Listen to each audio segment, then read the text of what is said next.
नमस्कार, आपका business remedies के YouTube चैनल में स्वागत है। मैं हूं मिताली। भारत में साल 2021 में आईपीओ बाजार गुलजार रहा है। तरलता की बेहतर स्थिति तथा निवेशकों की उत्साहवर्धक प्रतिक्रिया के चलते विभिन्न कंपनियों ने इस वित्तीय वर्ष की दोनों तिमाहियों में आईपीओ के जरिए करोड़ों रुपए जुटाए हैं। विशेषज्ञों का कहना है कि वर्ष 2021 की तीसरी तिमाही में भी आईपीओ बाजार मजबूत रहने की उम्मीद है। आईपीओ बाजार में हलचल अभी खत्म नहीं हुई है। कंपनियां इस समय भी आईपीओ लाने के लिए कतार में खड़ी है, जिनमें तेलंगाना के हैदराबाद आधारित सिगाची इंडस्ट्रीज लिमिटेड भी प्रमुख है, जिसका आईपीओ 1 नवंबर को खुल के 3 नवंबर 2021 को बंद होगा।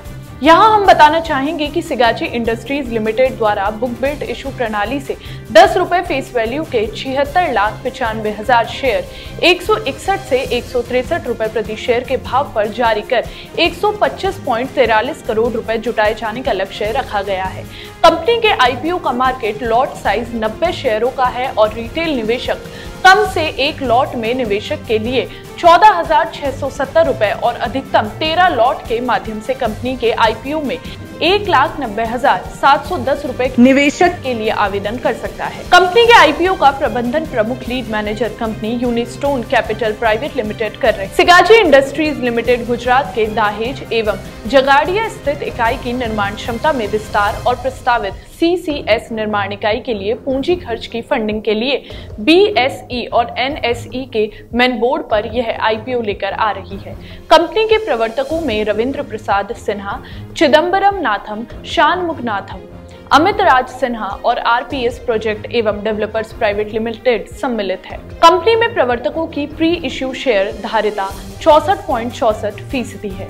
सिगाची इंडस्ट्रीज लिमिटेड की कारोबारी गतिविधियों के बारे में कंपनी के प्रवर्तक रविंद्र प्रसाद सिन्हा से बिजनेस रेमेडीज की टीम की बातचीत हुई।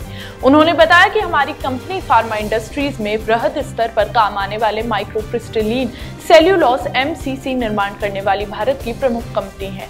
एमसीसी तैयार खुराक में एक सहायक तत्व के तौर पर उपयोग में आता है। यह बताना महत्वपूर्ण होगा कि वर्ष 1989 में सिगाची इंडस्ट्रीज का इनकॉर्पोरेशन हुआ था। कंपनी द्वारा वर्तमान में 15 से 250 माइक्रोन विभिन्न ग्रेड के एमसीसी का निर्माण किया जा रहा है, जिसे कंपनी हाई सेल और एस सेल ब्रांड नेम से निर्मित एवं बिक्री कर रही है। प्रवर्तक रविंद्र प्रसाद सिन्हा के अनुसार कंपनी द्वारा वर्तमान में हैदराबाद और गुजरात की इकाइयों में 59 ग्रेड के एमसीसी का निर्माण किया जा रहा है। एमसीसी फार्मास्यूटिकल्स, फूड, न्यूट्रास्टिकल्स और कॉस्मेटिक्स इंडस्ट्रीज की निर्माण गतिविधियों में काम आता है। कंपनी की निर्माण इकाई 1 हैदराबाद और इकाई 2 और इकाई 3 गुजरात में स्थित है। इन तीनों निर्माण इकाइयों की वार्षिक निर्माण क्षमता 13,128 मीट्रिक टन है। कंपनी के कारोबार के बारे में हम बताना चाहेंगे कि 30 वर्ष का बृहद अनुभव रखने वाली सिगाची इंडस्ट्रीज लिमिटेड ने वर्ष 1996 में बैंकॉक में एमसीसी एक्सपोर्ट कर निर्यात कारोबार की शुरुआत की थी और यही कंपनी का सबसे प्रमुख टर्निंग पॉइंट रहा। वर्ष 2004 में कंपनी के कुल कारोबार में निर्यात की हिस्सेदारी 32% तक पहुंच गई। कंपनी ने गुजरात अल्कालीज एंड केमिकल्स लिमिटेड के साथ निर्माण एवं प्रबंधन के लिए करार किया है और इस करार के तहत GACL की निर्माण इकाई में sodium fluorate, stable bleaching powder और पॉली एल्यूमिनियम क्लोराइड का निर्माण किया जा रहा है।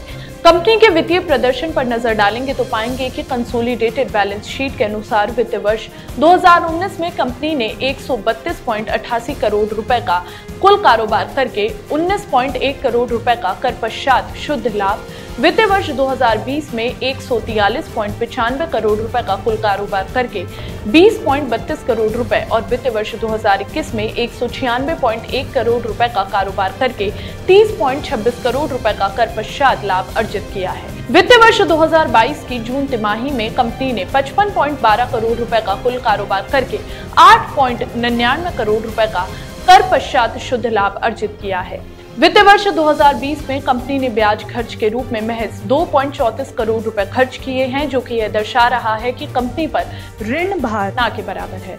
यहाँ हम आईपीओ का मूल्यांकन कर आपको बता रहे हैं कि पोस्ट आईपीओ एनवी 74.38 रुपए के आधार पर कंपनी का शेयर करीब 2.19 के प्राइस टू बुक वैल्यू पर उपलब्ध हो रहा है। कंपनी द्वारा गत 3 वित्त वर्षों से 10% की दर से लाभांश दिया जा रहा है। वित्त वर्ष 2022 की प्रथम तिमाही के वित्तीय परिणामों के अनुसार कंपनी का आईपीओ करीब 14 के पीई मल्टीपल और 3 वर्षों के औसत ईपीएस के आधार पर करीब 16 के पीआई मल्टीपल पर उपलब्ध हो रहा है। ऐसे में कंपनी के आईपीओ का मूल्यांकन वाजिब कहा जा सकता है। निष्कर्ष रूप से कहा जा सकता है कि कंपनी की डिविडेंड पॉलिसी, वाजिब पीआई रेशियो व प्राइस टू बुक वैल्यू, 30 वर्षों का अनुभव, बॉटम लाइन एवं टॉप लाइन में निरंतर ग्रोथ, वित्त वर्ष 2021 में 6% से ज्यादा का कर पश्चात लाभ मार्जिन, एक्सपोर्ट मार्केट में अच्छी उपस्थिति, न के बराबर कर्ज जैसे बिंदुओं को देखते हुए निवेशक सिगाजी इंडस्ट्रीज लिमिटेड का आईपीओ में दीर्घावधि के लिए निवेश कर सकते हैं। आप बने रहिए बिजनेस रेमेडीज के यूट्यूब चैनल के साथ। आर्थिक मामलों से जुड़ी हर खबर पर है बिजनेस रेमेडीज की पैनी नजर। चैनल को लाइक, शेयर एवं सब्सक्राइब करना ना भूलें।